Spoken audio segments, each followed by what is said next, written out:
Assalamualaikum warahmatullahi wabarakatuh.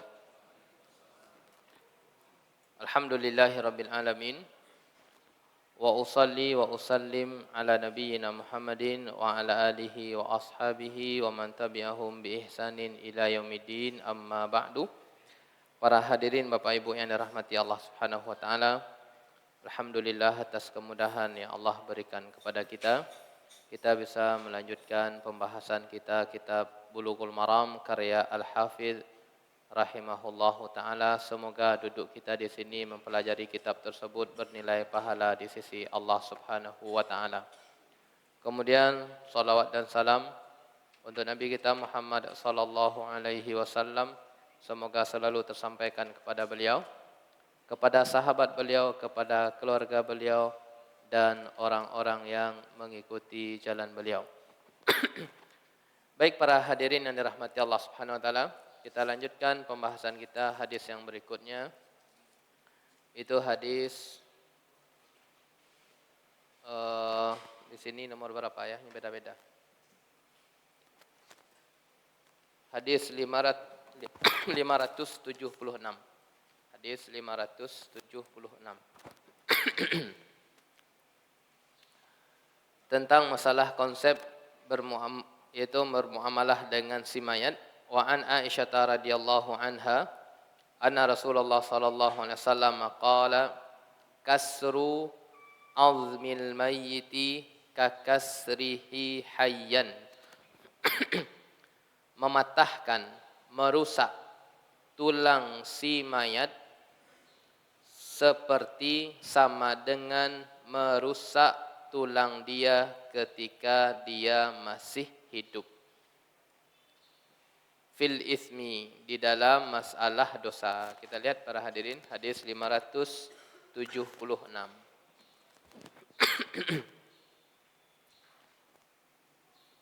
Kaedah umum bagaimana sikap terhadap atau perlakuan, sikap dan perlakuan terhadap mayat. Mayat tersebut jelas sudah meninggal dunia. Tak dikatakan orang yang masih hidup dikatakan mayat, tidak. Mayat jelas telah meninggal. Nah, bagaimana sikap dan perlakuan orang yang hidup terhadap si mayat? Kaedahnya Nabi SAW katakan kasru idhamil mayyit, mematahkan atau merusak, mematahkan tulang si mayit. Dia kan sudah mayat ini kan, kemudian dirusak fisiknya, dirusak badannya, dirusak jenazahnya. Apa kata Nabi? Kakasrihi hayyan, sama dengan merusak atau mematahkan tulangnya ketika dia hidup. Ini kata Nabi SAW. Ini kaidah para hadirin. Mematahkan tulang si mayat kita rusak, itu sama dengan mematahkan tulangnya ketika dia hidup.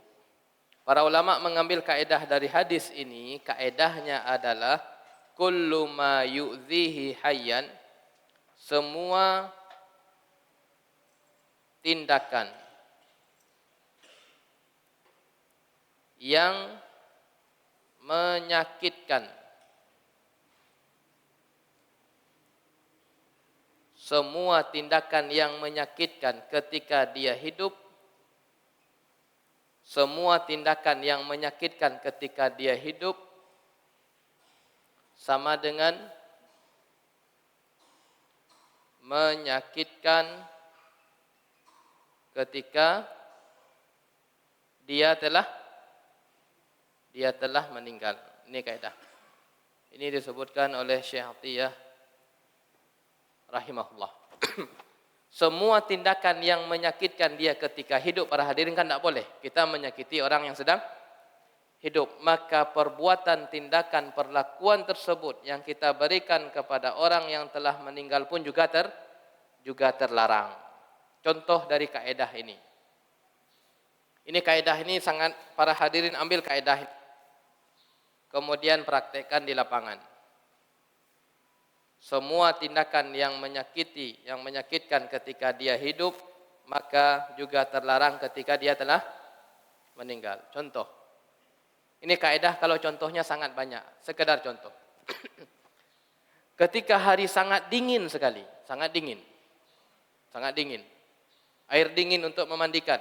Kira-kira kita bisa tidak untuk mandi dengan air dingin ini? Ketika kita hidup. Cuaca dingin, air dingin. Ketika kita mandi, sanggup tidak kita mandi dengan air ini? Tidak sanggup, contoh. Tidak sanggup. Maka juga terlarang bagi si mayat. Ambil kaedah ya. Semua tindakan yang menyakitkan ketika seorang itu hidup, maka juga menyakitkan ketika dia telah meninggal. Memandikan dengan air yang sangat dingin sekali, cuaca yang sangat dingin, kemudian langsung kita mandikan. Kita yang hidup bisakah melakukannya?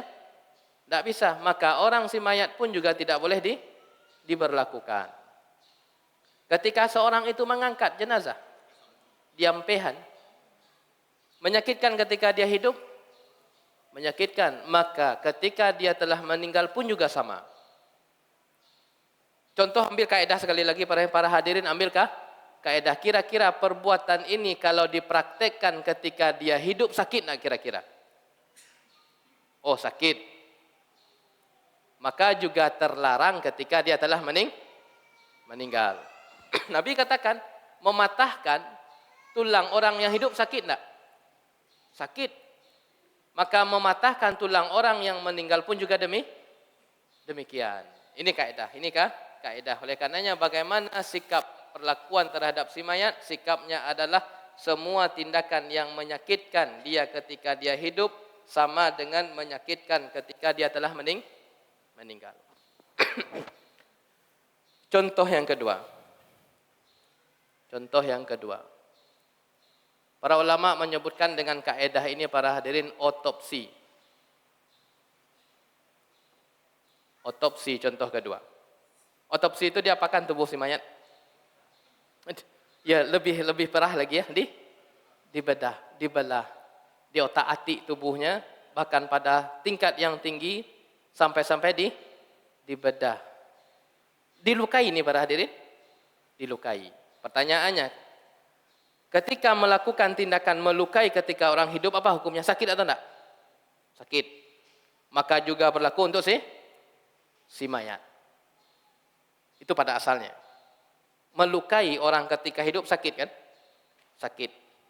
Nah, dipraktekkan ketika orang yang ketika meninggal dunia juga demikian. Sehingga para ulama mengatakan hukum asal dalam otopsi, hukum asalnya adalah haram. Hukum asalnya haram. Ini kata Syekh Sa'ad As-Satsri hafizahullah. Haram. Kenapa demikian? Cobalah praktekkan. Dibedah orang, dilukai orang ketika hidup sakit. Maka juga sama dengan ketika dia telah meninggal. Otopsi hukum asalnya adalah haram. Kecuali ada pengecualian kata Syekh Fauzan hafizahullah. Lima arifati nau'il wafah. Otopsi yang dilakukan untuk mengenal kematian. Cuma itu. Jenis pukulannya bagaimana? Atau apakah dia tersebut meninggal dunia karena penyakit? Atau dia tersebut meninggal karena kezaliman? Yang itu bisa dijadikan sebagai bisa diangkat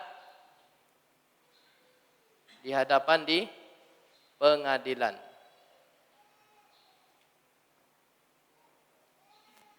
Kan bisa jadi kan ya, orang tersebut telah dikubur, kemudian untuk menetapkan hukum bagi pelaku kan tidak diketahui sejauh mana kezaliman dia kepada si mayat. Bagaimana kita mengetahui kezaliman kepada si mayat? Sarananya adalah di otopsi. Kalau ini tujuannya para hadirin untuk menegakkan keadilan terhadap pelaku keburukan, maka para ulama mengatakan ini ada kebutuhan. Adapun jenis otopsi yang kedua, kata Syekh Shalih Al-Fauzan, adalah sebagai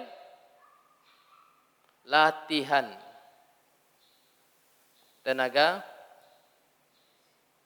medis. Jambiak si mayat yang ada di rumah sakit, kemudian dilakukan penelitian, oh ternyata ini. Bukan mengenal kematian, tapi sebagai latihan tenaga medis.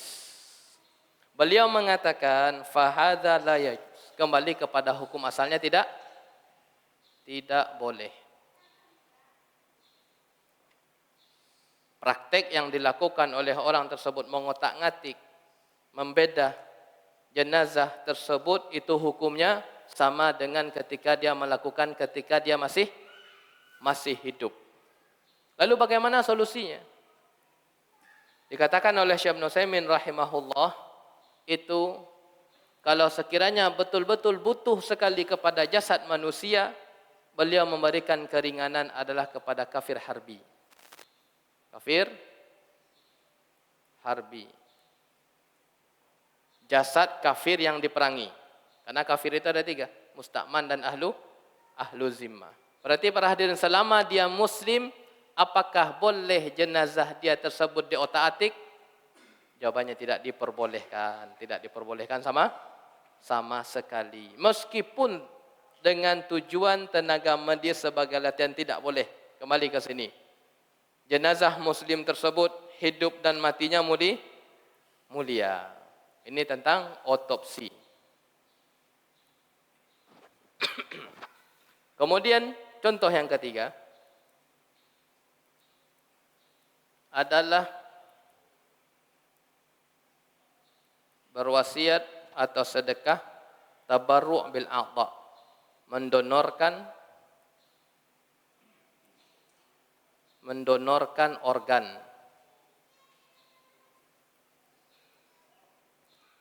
Ada orang yang mendonorkan organ dia? Ada. Didonorkan apa contohnya? Ginjal dia. Apa contohnya Pak? Ada orang donor mata? Iya ada ya. Dia donorkan mata dia tersebut. Baik. Apa hukumnya? Kembali ke sini. Dilukai dia ini. Ketika dia hidup, mata tersebut dilukai?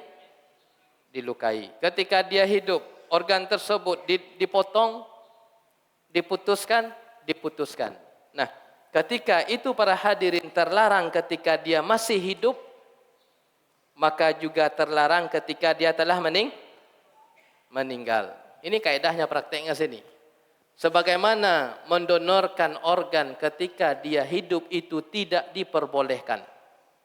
Organ, bukan darah ya.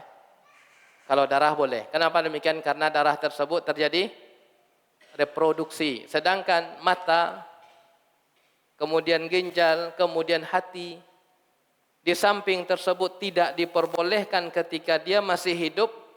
Praktek ketika meninggal pun juga tidak boleh. Oleh karenanya kalau ada orang yang berwasiat, ambo kalaulah meninggal, barusan meninggal, silahkan diambil organ tubuh ambo.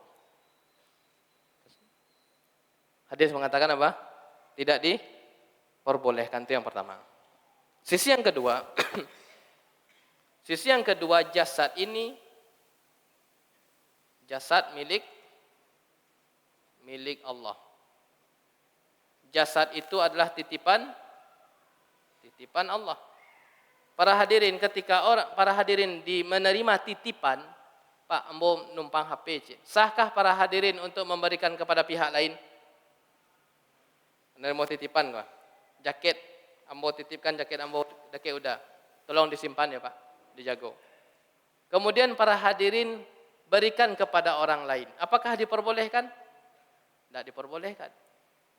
Tubuh kita pun juga merupakan titipan, sehingga tidak diperbolehkan diberikan kepada pihak lain. Baik secara jual beli maupun secara gratis. Sehingganya karena jasad kita ini adalah milik Allah, Allah tersebut menjaganya dengan menyuruh menjaga dengan baik. wala tulqu biaidikum ila tahlukah. Jangan kalian membinasakan diri kalian, kan titipan. Seperti kita katakan, tolong dijaga jaket amboyo dah. Jangan sampai basah, jangan sampai ini, jangan sampai itu.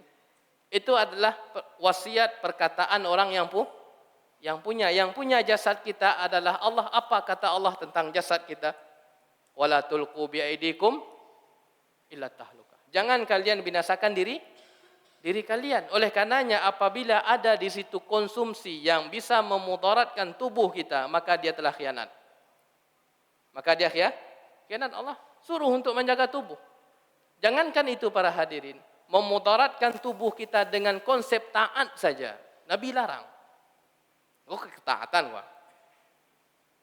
Ketaatan. Apa contohnya? Sahabat datang untuk sembahyang malam panuh. Tidak berhenti-henti. Nabi katakan, sesungguhnya jiwa kamu tersebut memiliki haknya. Padahal itu untuk taat. Jangan sampai ketaatan tersebut memberikan mudarat kepada fisik. Apalagi pada hal-hal yang tidak sampai pada batasan taat. Jelas dilarang itu. Wala tulqu biaidikum ila tahlukah. Ingat jasad kita milik Allah. Maka jangan sembarangan kita untuk mengkonsumsi yang sepakat orang mengatakan itu memudaratkan tubuh. Kan ada kan ya? Sepakat semua tim medis mengatakan ini memudaratkan. Terlepas dia mengkonsumsi atau tidak itu urusan dia. Yang jelas penelitian mengatakan apa?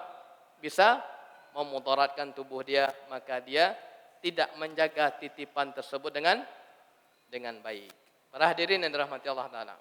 Berarti mendonorkan organ ada dua sisi larangannya ya. Yang pertama, jasad organ itu bukan milik kita. Yang kita hibahkan, yang kita berikan adalah milik kita. Yang kedua adalah terjadi di sini apa? Pemotongan organ tubuh, memotong organ tubuh ketika hidup dilarang dan ketika mati pun juga demikian. Baik para hadirin yang dirahmati Allah Ta'ala.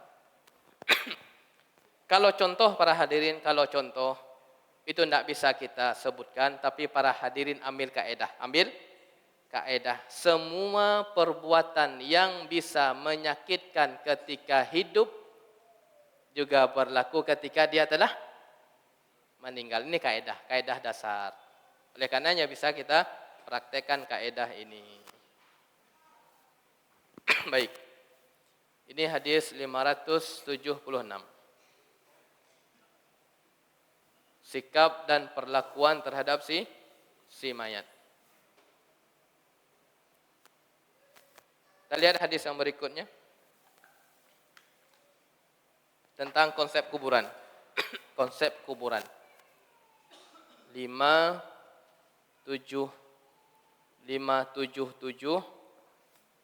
hadis 577 sampai dengan hadis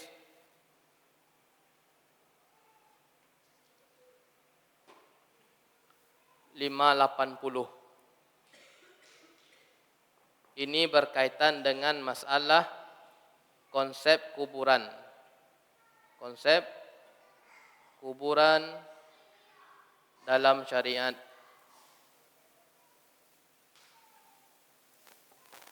Baik. 577 sampai 580 itu adalah maklumat dari Nabi SAW tentang kuburan. Yang pertama adalah kuburan ada dua model. Ada dua model. Menggunakan konsep lahat, menggunakan konsep asyak.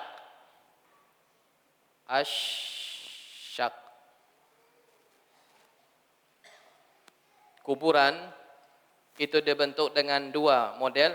Pertama ada lahatnya. Kalau tidak ada lahat, ada namanya asyak.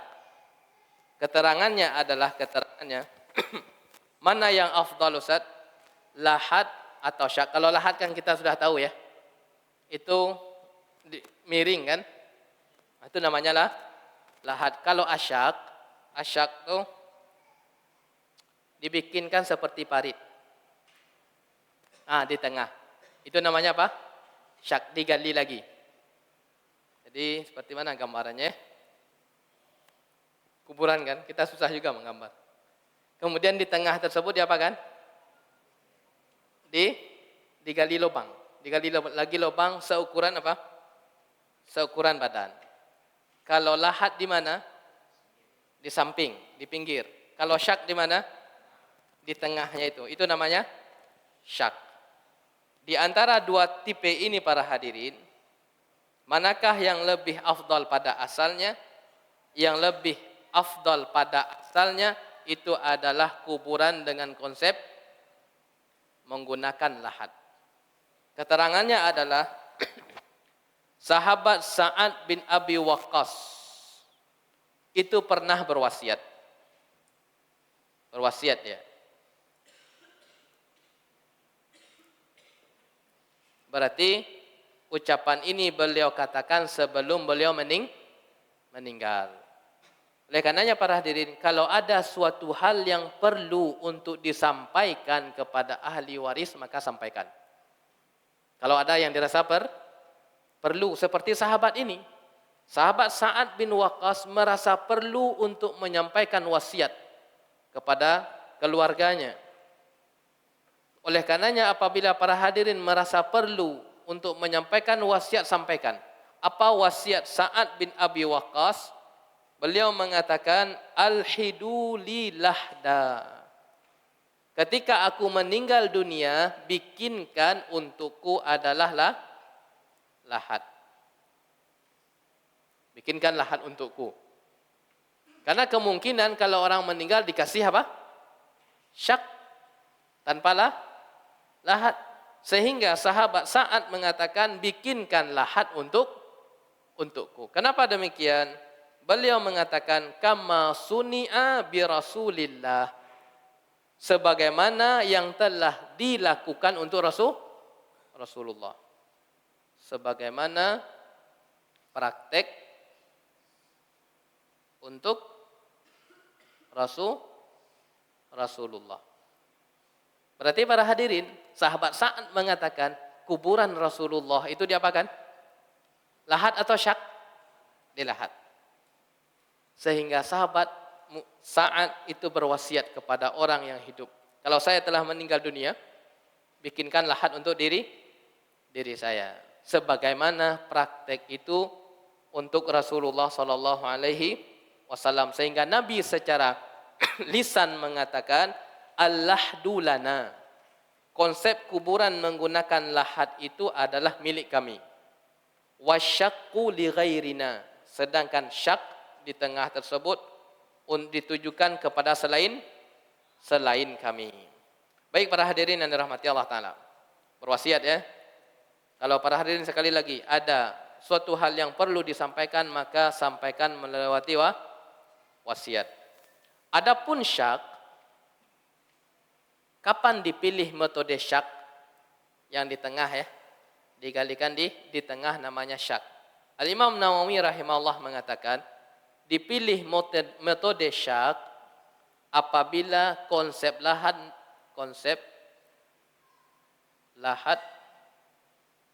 tidak bisa terwujud. Nah ini dia. Berpaling kepada konsep yang kedua, konsep asyak, ketika lahat tidak bisa terwujud. Berkemungkinan lahat tersebut tidak bisa. Tanah apa contohnya yang tidak bisa para hadirin? Tidak bisa dibikinkan lahat. Kalau dibikinkan lahat runtuh lagi. Dibikinkan lahat runtuh lagi. Pasir ya? Iya pasir. Di padang pasir kan kalau dibikin ke sampingnya lubang, itu pasti runtuh. Maka ini pindah kepada metode asyak, yaitu digalikan di tengahnya tersebut lubang. Baik para hadirin yang dirahmati Allah Subhanahu wa taala. Ini yang pertama. Konsep kuburan dalam syariat yang pertama, kuburan itu ada dua model. Model yang pertama lahat, model yang kedua asyak. Kemudian yang selanjutnya, bagaimana kuburan itu dalam syariat?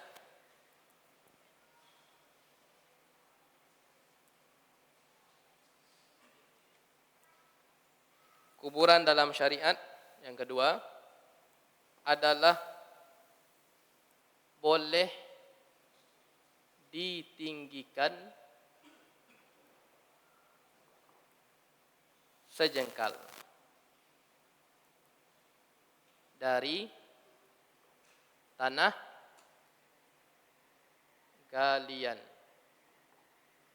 Dibentuk kuburan tersebut boleh ditinggikan sejengkal dari tanah galian. Baik.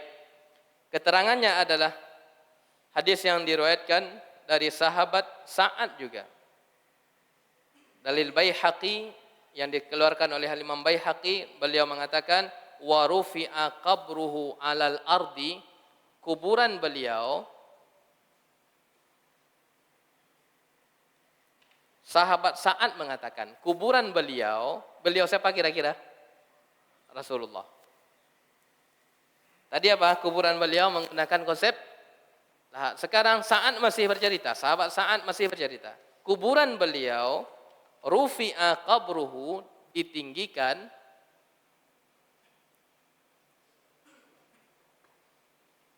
qadra shibrin. Qadra yaitu seukuran ya, kalau terjemah letternya. Seukuran atau berarti kurang lebih. Takribi. Shibrin. 1 jengkal. Baik. Kalau pertanyaannya para hadirin, bolehkah kuburan itu ditinggikan? Jawabannya boleh. Pertama, sampai mana batasan tingginya? 1 jengkal. Oleh karenanya kuburan boleh ditinggikan dalam syariat, tapi ada batasan. Sama tinggi aja rumah. Iya kan? Sama tinggi aja sampai batas 2. Enggak. Praktek dari Nabi apa? Hanya tinggi tersebut 1 jengkal. Dari apa? Dari tanah galian. Berarti 2 keterangannya. Boleh ditinggikan sejengkal, dibentuk seperti kuburan, kemudian dari tanah galian. Para hadirin yang dirahmati Allah Subhanahu wa taala, Syekh Ibnu Utsaimin rahimahullah mengatakan, hal yang seperti ini itu merupakan kelaziman. Ditinggikan tersebut itu merupakan suatu kelaziman. Pasti ada tanah yang berlebih, itu maksudnya. Pasti tanah ada yang berlebih. Kenapa demikian? Pasti ada tanah yang berlebih. Pertama, tanah yang keluar dari lahat atau tanah yang keluar dari syak. Itu kan kosong tuh. Pasti berlebih. Dari lahat atau asyak. Kemudian tingkat kepadatan. Ini jelas juga kan ya. Kalau kita yang menginjak-injak tentu tidak sapade dari awal. Oleh karenanya tinggi ini merupakan kelaziman dari menggali dari 2 sisi. Sisi yang pertama dari lahatnya tersebut itu sudah ada yang dikosongkan. Kemudian dari tingkat kepadatan. Tapi ada batasannya. Batasan tinggi tersebut hanya boleh sejengkal. Ustaz, kalau sekiranya sudah 1 jengkal nih, kurang lebih. Ternyata tanah galian tersebut masih ada. Berkemungkinan. Sebelumnya para hadirin, dikatakan oleh Syekh Abdul Salam Asy-Syuwair mengatakan kalau lebih sedikit ma'fu. Ya, enggak mesti pas ya. Lebih sedikit itu dimaafkan, enggak pada lulu dijangkan. Tapi kurang lebih sejengkal, ma'ruf ya. Tapi kalau sudah 3-2, maka ini jelas kurang lebih sedikit dimaafkan kata beliau. Sekarang Kalau masih ada tanah tersebut, masih ada tanah, berkemungkinan telah kuburan tersebut telah ditinggikan kurang lebih satu jengkal. Bolehkah ditambah lagi? Ya kan dari tanah kuburan. Itu kan masih diambilkan dari tanah kuburan. Dikatakan dalam kitab Minhatul Alam bahwasanya kalau sudah mencapai ketinggian satu jengkal, tanah tersebut tidak boleh lagi ditambah. Tanah tersebut tidak boleh lagi ditambah meskipun tanah tadi dari mana? Dari kuburan. Kenapa demikian? Beliau mengatakan kalau ditambah lagi, ini akan berpotensi kepada larangan yang berikutnya, yaitu adalah al-bina. Mengarah kepada apa? Membangun di atas kuburan. Meskipun tadi dari tanah kuburan. Ustaz, kan tidak masalah dari tanah kuburan. Kita lebihkan dari sejengkal, 2 jengkal. Tidak. Meskipun dari tanah galian tadi, ini jalan menuju apa? Larangan untuk membangun di atas kuburan. Oleh karenanya diapakan padian saya model itu. Tidak perlu dinaikkan. Baik. Ini konsep yang kedua. Boleh ditinggikan sejengkal dari tanah galian. Sahabat Sa'ad mengatakan kuburan Nabi tersebut ditinggikan seukuran 1 jengkal. Kemudian konsep yang ketiga para hadirin. Ini kita gabung hadisnya 577 sampai 580.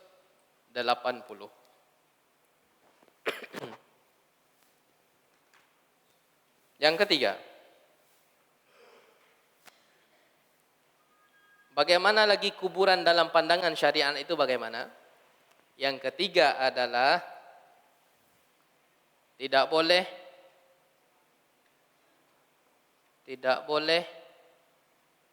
di semen atau dikapur.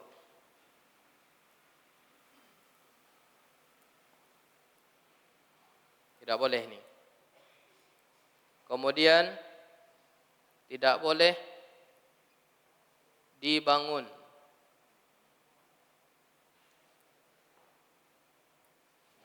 Kemudian yang ketiga, tidak duduk di atasnya.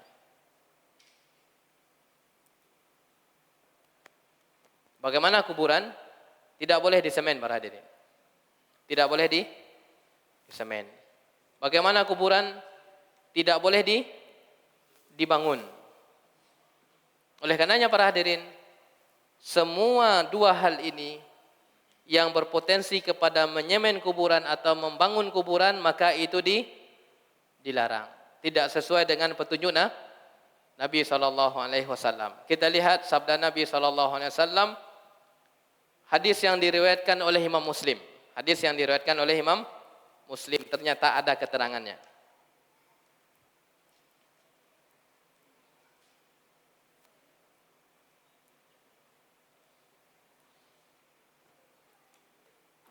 Bagaimana Nabi mengatakan?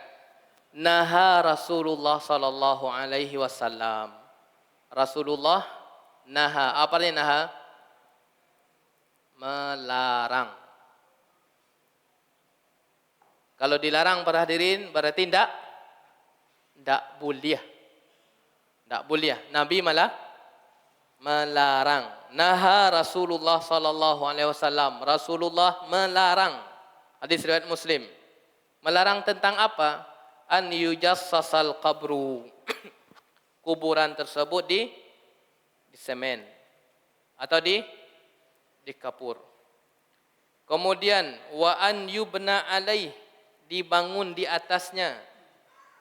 Kemudian yang ketiga, wa an yuq'ada alaih, duduk di atasnya. Berarti ada 3 larangan. 3 larangan ini para hadirin, para ulama mengatakan ini berkaitan dengan 2 sikap yang salah. Kembalikan kepada kaidah. Sikap yang salah itu 2. Pertama, sikap Disebutkan dalam Tawdihul Ahkam, sikap tentang hadis ini diberikan kaedah. Sikap berlebih-lebihan terhadap kubur.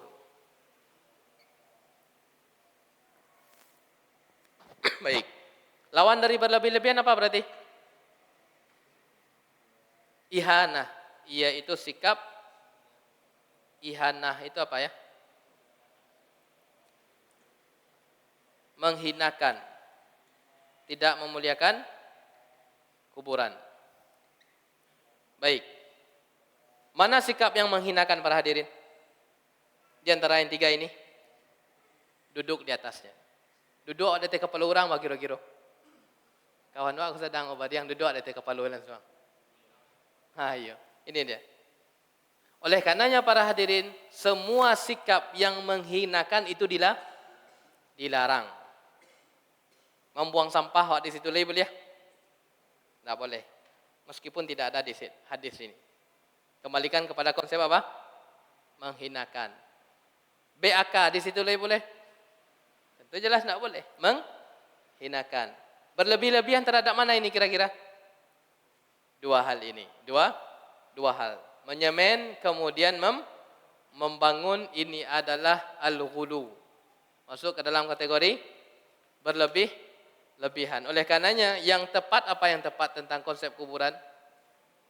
Tidak berlebih-lebihan dan juga tidak menghinakan. Tidak duduk kita di atasnya, tidak duduk apa. Kemudian juga tidak kita bangun, kemudian juga tidak kita semen. Yang melarang adalah Nabi SAW. Dikasih bunga. Para ulama mengatakan la faidata fih. Tidak ada nilai faedah. Kemudian ada yang kedua unsur tasyabuh. Bara pitih itu para hadirin. Berarti kena dari dua sisi, seminimal-minimalnya kena dari dua sisi. Uang tersebut kita alokasikan kepada suatu hal yang tidak ada faedah. Jelas itu. Kemudian yang kedua, sisi yang kedua ada unsur tasyabuhnya. Baik para hadirin yang dirahmati Allah Subhanahu wa taala. Ini tentang konsep kuburan ya. Tidak boleh disemen, tidak dibangun, sehingganya para hadirin. Kalau kita baca seluruh buku-buku fikih mengatakan demikian. Ini kan hadis riwayat Muslim ya. Kita baca buku matan kecil dalam fikih Syafi'i, matan Abu Syuja. Yang itu diajarkan di pondok, dihafal sama anak SMP, dihafal sama anak SMA. Itu mengatakan wala yujassasul qabru wala yubna alaih. Kuburan itu, Abu Syuja mengatakan kuburan itu tidak disemen, tidak dikapur. Wala yubna alaih, kuburan itu tidak dibangun. Ini pernyataan siapa? Pernyataan matan, pemilik matan yang sudah ma'ruf di kalangan mazhab Syafi'i. Itu matan Abu Syuja. Itu beliau katakan. Wala yusattah.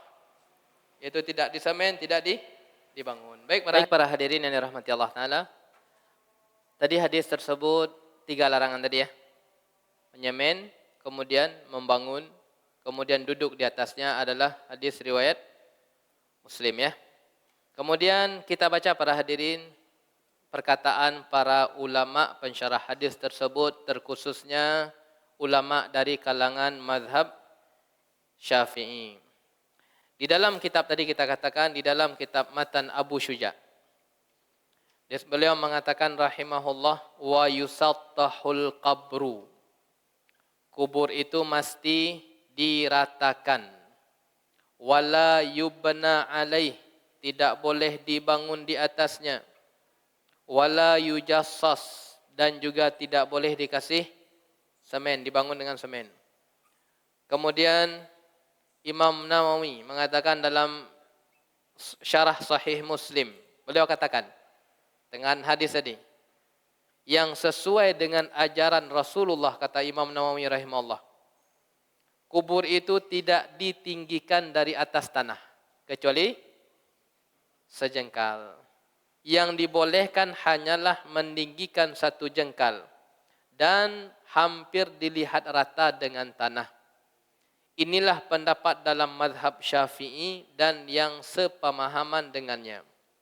Pensyarah kitab Matan Abu Syuja' Kifayatul Akhyar yang ditulis oleh Taqiyuddin Al-Husaini, beliau mengatakan, kubur itu boleh dinaikkan 1 jengkal saja supaya dikenali itu kubur. Apa hikmahnya? Supaya dikenali itu kubur, 1. Kemudian mudah untuk diziarahi. Hikmah yang kedua, mudah untuk diziarahi. Yang ketiga kata beliau, juga agar lebih dihormati oleh para penziarah. Ini di dalam kitab Kifayatul Akhyar. Kemudian Al-Khatib Asy-Syirbini di dalam kitab syarah juga, namanya Al-Iqna, syarah terhadap matan Abu Syuja', ulama besar dari kalangan mazhab Syafi'i, Al-Khatib Asy-Syirbini. Beliau katakan, dilarang mendirikan bangunan di atas kubur.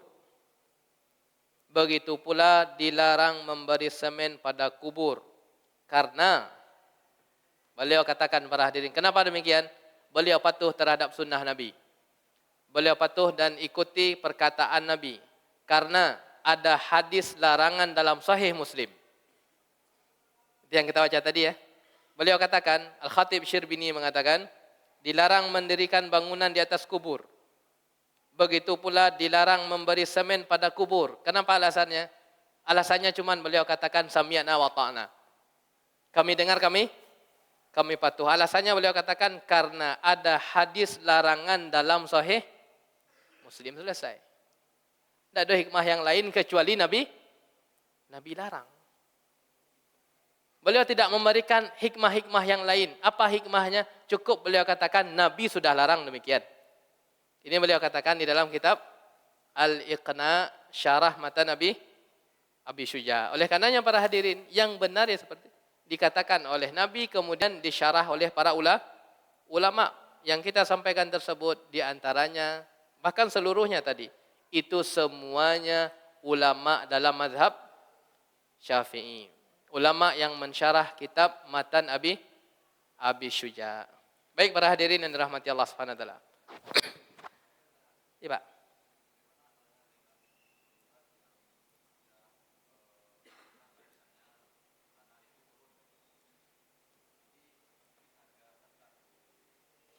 Runtuh, Pak. Iya. Iya. Ditinggalkan kira-kira dari tanah yang mana kira-kira, Pak? Otomatis? Iya. Wallahu a'lam ya. Karena Nabi praktek dari tersebut yang dilihat langsung oleh sahabat tersebut, tinggi tersebut pas menguburkan. Adapun turun setelahnya apakah boleh ditinggikan kembali, Allahu a'lam. Kita enggak tahu, Pak. Wallahu taala a'lam. Ya, wa iyyakum. Baik para hadirin. Ya, Pak. Iya, Masya Allah. Berapa dalam kuburan, para ulama mengatakan, dari secara tinjauan dalil, itu tidak ada. Ulama mengatakan kira-kira dalam itu aman yang pertama dari hewan buas. Itu aja. Kemudian yang kedua, bau tersebut tidak bisa keluar.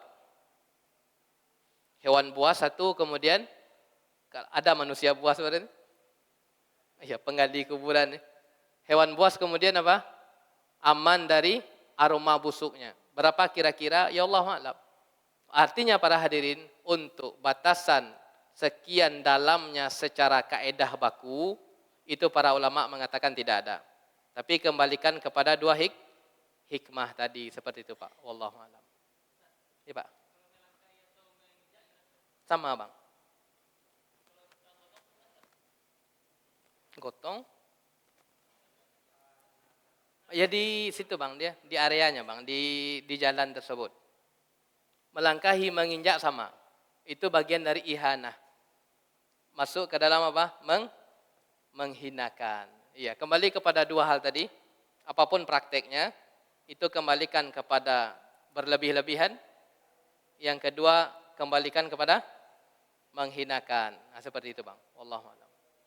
Baik para hadirin, satu lagi. Satu lagi tentang konsep kuburan. Adalah hadis nomor 581. Hadis 581. Nabi SAW mengatakan, wa an Amir ibni Rabi'ah, anna Nabiya sallallahu alaihi wasallam shalla ala Uthman bin Maz'un wa atal qabra. Nabi sallallahu alaihi wasallam itu mensolati sahabat Uthman bin Maz'un wa atal qabra, dan beliau pun ikut mengiringi sampai ke kuburan. Pelajaran kita lalu, berapa pahala yang dijanjikan? 2 qirat. Mensolati bersama dengan mayat, kemudian sampai mayat tersebut dalam kubur. Itu pahalanya setara dengan 2 gunung besar, 2 gunung Uhud. Bagaimana apa yang dipraktikkan oleh Nabi SAW? Fahasa alaihi thalatha hasayatin. Dan beliau menabur tanah di atas kuburannya sebanyak 3 kali. Dalam kondisi berdiri. Bagaimana maksud menabur tersebut? Para ulama mengatakan maksud menabur tersebut disebutkan dalam kitab Minhatul Alam. Wa ba'duhum yaqul, sebagian mereka mengatakan qabadahu biyadih, dibulek-bulekan tanah. Saukuran apa? Kepalan. Summa ramahu, kemudian dilemparkan sebanyak 3 diambil tanah kalian tadi, dibulek-bulekan, lemparkan 3 kali. Itu caranya, dibulatkan kemudian dilemparkan. Bagi siapa ini? Bagi siapa? Apakah khusus untuk Nabi SAW saja? Di dalam kitab Tawdihul Ahkam disebutkan konsep yang seperti ini adalah as-salasul hasayat tasyri'un li ummatih. Berarti praktek demikian para hadirin bukan kekhususan Rasul. Akan tetapi syariat berlaku juga untuk umatnya. Terkadang para hadirin ada sebagian praktek dari Nabi yang itu khusus untuk Nabi saja. Seperti beliau menancapkan 2 pelepah kurma. Itu khusus beliau. Kenapa demikian? Karena beliau sendiri yang mendengar bahwasanya orang yang dalam kubur ini sedang diazab. Sahabat yang lain tidak melakukan. Ini khusus Rasul.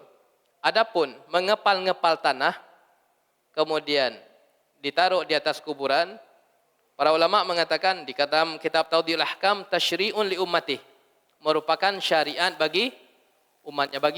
Berarti bagi para peziarah yang datang tersebut belum sempat.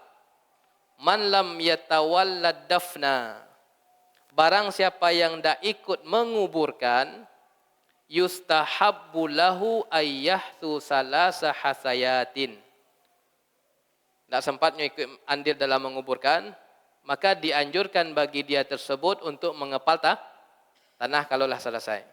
Iqtidaan bin Nabi. Pertama, untuk mengikuti sunnah Nabi. Yang kedua, musyarakatuhu fi ada'il wajib. Ikut andil dalam menunaikan kewajiban.